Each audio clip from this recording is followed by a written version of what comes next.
আসসালামু আলাইকুম। প্রিয় দর্শক, অন্য মঞ্চের আলাপ চাইতায় আপনাদের সকলকে আমন্ত্রণ জানাচ্ছি।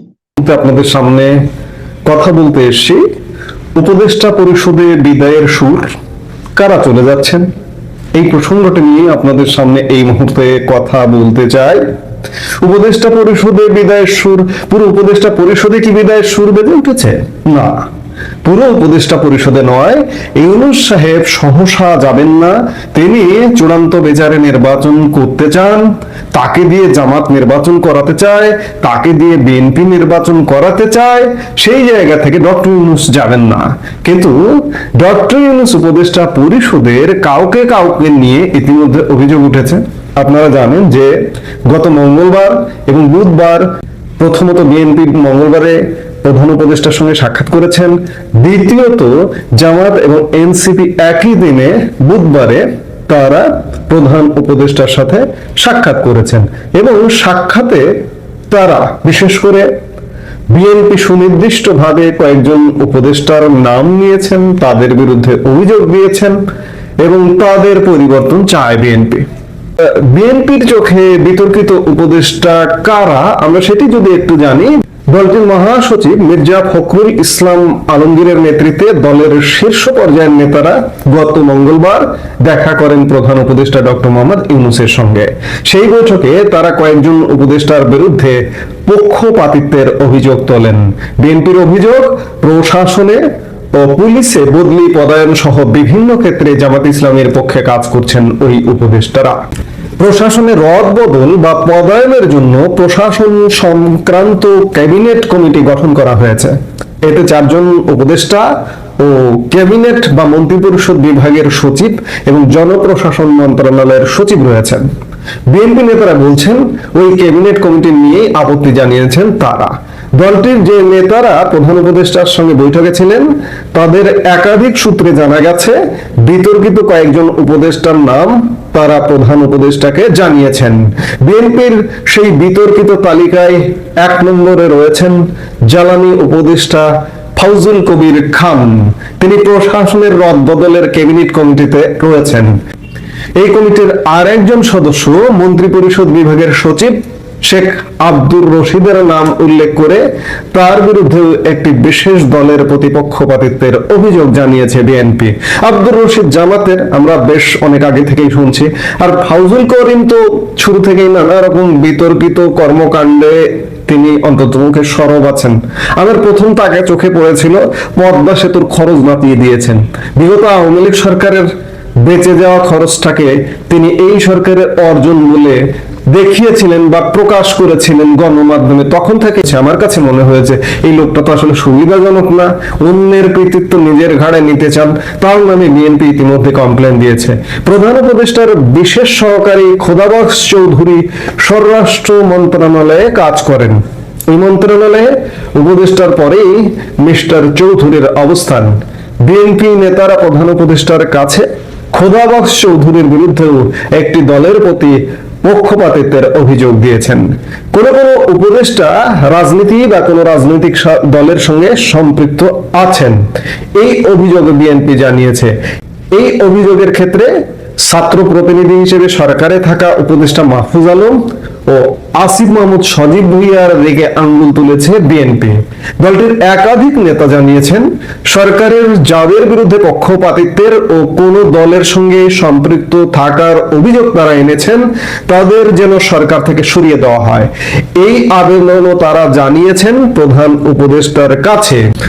উপদেষ্টা ফাউজুল কবির খান, তার ভূমিকাটা কেমন দেখুন। যে সরকারের নিরপেক্ষতা নিয়ে দলগুলোর প্রশ্নের প্রেক্ষাপটে কয়েকদিন আগে ফাউজুল কবির খান বিবিসি বাংলাকে বলেছিলেন যেহেতু বড় সব দলই অভিযোগ করছে ফলে সরকার ঠিক পথে আছে বলে তিনি মনে করেন।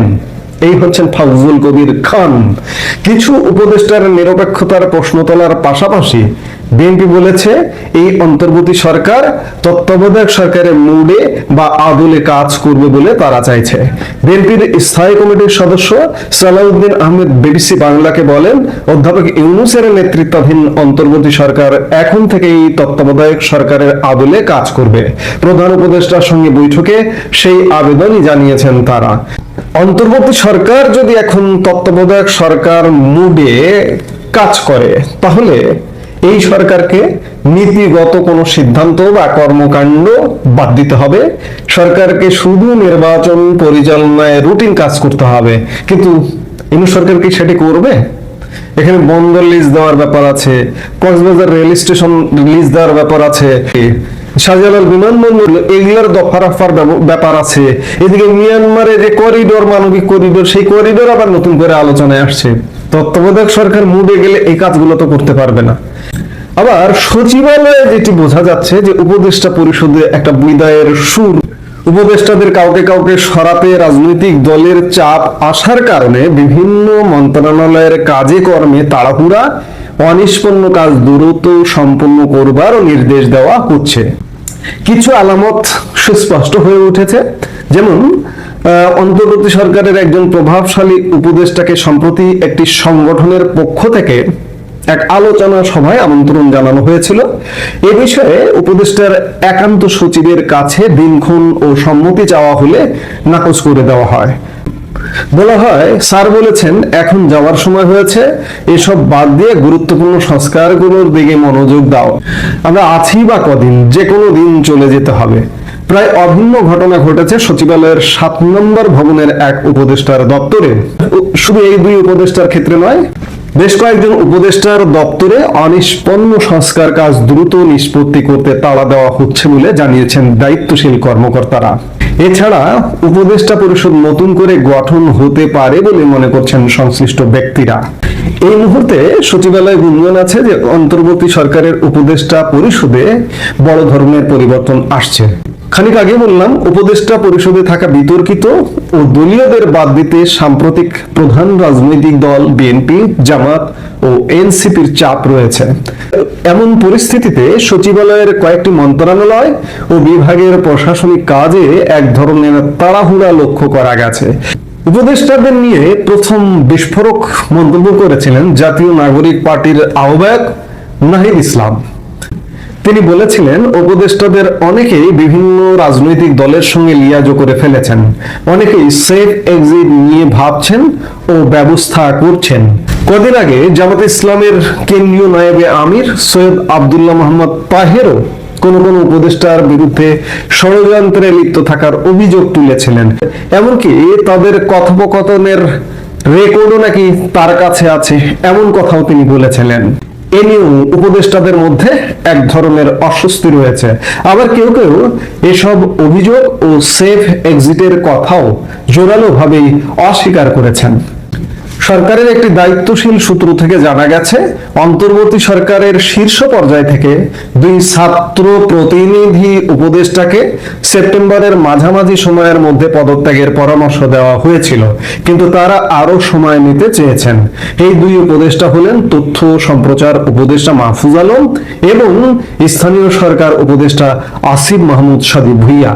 এই সূত্র বলছে, উপদেষ্টা মাহফুজ আলম আগামী জাতীয় সংসদ নির্বাচনে অংশ নিতে এখন পর্যন্ত আগ্রহ দেখাচ্ছেন না, তিনি সরকারে থাকতে চান। আসিফ মাহমুদ নির্বাচনের তফসিল ঘোষণার আগে পদত্যাগ করতে পারেন, অবশ্য কোনো বিষয়ে চূড়ান্ত সিদ্ধান্ত হয়নি। এর আগে আসিফ মাহমুদ গত 14 আগস্ট সাংবাদিকদের জানিয়েছিলেন নির্বাচনের তফসিল ঘোষণার আগেই তিনি পদত্যাগ করবেন। অন্যদিকে মাহফুজ আলম গত 28 সেপ্টেম্বর এক অনুষ্ঠানে বলেছিলেন, 2 মাস ধরে আমি অনিশ্চয়তার মধ্যে আছি, আমি কখন নেমে যাই, মানে আমি কখন নামবো আমি জানি না। 2024 সালের 5 আগস্ট জুলাই গণ অভ্যুত্থানে আওয়ামী লীগ সরকার পতনের পর 8 আগস্ট মোহাম্মদ ইউনূসের নেতৃত্বে অন্তর্বর্তী সরকার গঠিত হয়। বর্তমানে উপদেষ্টা পরিষদের সদস্য প্রধান উপদেষ্টা সহ 23 জন, তাদের মধ্যে এই 2 জন এখন ছাত্র প্রতিনিধি হিসেবে আছেন।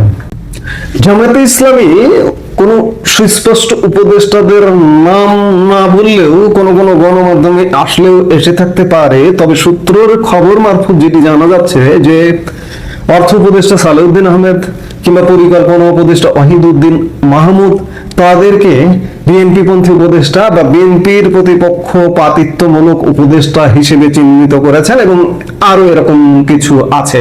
সেই জায়গা থেকে বিভিন্ন রাজনৈতিক দল যেহেতু উপদেষ্টা পরিষদ নিয়ে প্রশ্ন তুলছেন, সেক্ষেত্রে স্বাভাবিকভাবে প্রশ্নবিদ্ধ হচ্ছে, এবং যারা নিজেরা নিজেদেরকে ভেতরে ভেতরে প্রশ্নবিদ্ধ মনে করছেন, সেই জায়গা থেকে নিজেদের সম্মান বজায় রাখতে এমন পরিস্থিতিতে উপদেষ্টাদের কেউ কেউ সসম্মানে নাকি পদত্যাগের কথাও ভাবছেন। এজন্য তাদের মন্ত্রণালয়ে এক ধরনের প্রস্তুতি চলছে বলে সূত্রের আভাস। গতকাল আইন উপদেষ্টা আসিফ নজরুল এক বক্তব্যে বলেছেন, দায়িত্ব শেষ করে যত তাড়াতাড়ি যেতে পারি বাঁচবো। বৃহস্পতিবার বিকেলে রাজধানীর ফরেন সার্ভিস একাডেমি মিলনায়তনে এক সংবাদ সম্মেলনে কথা বলেন তিনি। যাই হোক, রাজনৈতিক পক্ষ থেকে উপদেষ্টাদের বিদায়ের সুর, নিজেদের তাগিদ থেকে বিদায়ের সুর, নিজেরা হয়তো একটু হলেও অনুভব করছেন যে আমরা তো আর বেশি দিন থাকতে পারছি না, চলে যেতে হবে। এই চলে যাওয়াটা কি দুই একদিন চলে যাবেন নাকি পুরো পরিষদ চলে যাবেন, এমন নানা প্রশ্ন। সামনে যত দিন আসছে, অক্টোবর মাস আমরা প্রায় শেষ দশকে এসে পড়েছি, আজকে আমরা শেষ সপ্তাহে, যতদিন ঘনিয়ে আসছে অক্টোবর পেরিয়ে নভেম্বর আসবে, তত উপদেষ্টা পরিষদের মধ্যে অস্থিরতা বাড়বে, উপদেষ্টা পরিষদের মধ্যে বিদায়ের সুর বাজবে, এবং আগামী ফেব্রুয়ারিতে নির্বাচন, এবং সেই নির্বাচনটা হবে কিনা সত্যিকার অর্থে দেশ ক্রমেই একটা অনিশ্চয়তার মধ্যে ঢুকে যাবে। এই উপদেষ্টা পরিষদ যে চরম বিতর্কিত হয়ে গেছে, এদের যে যেতে হবে, যার যার নাম এসছে, যাদের নাম আসছে, এবং যারা কাজ করছেন তাদের নিজেদের মধ্যে উপলব্ধি ইতিমধ্যে হচ্ছে, যার দরুন তাদের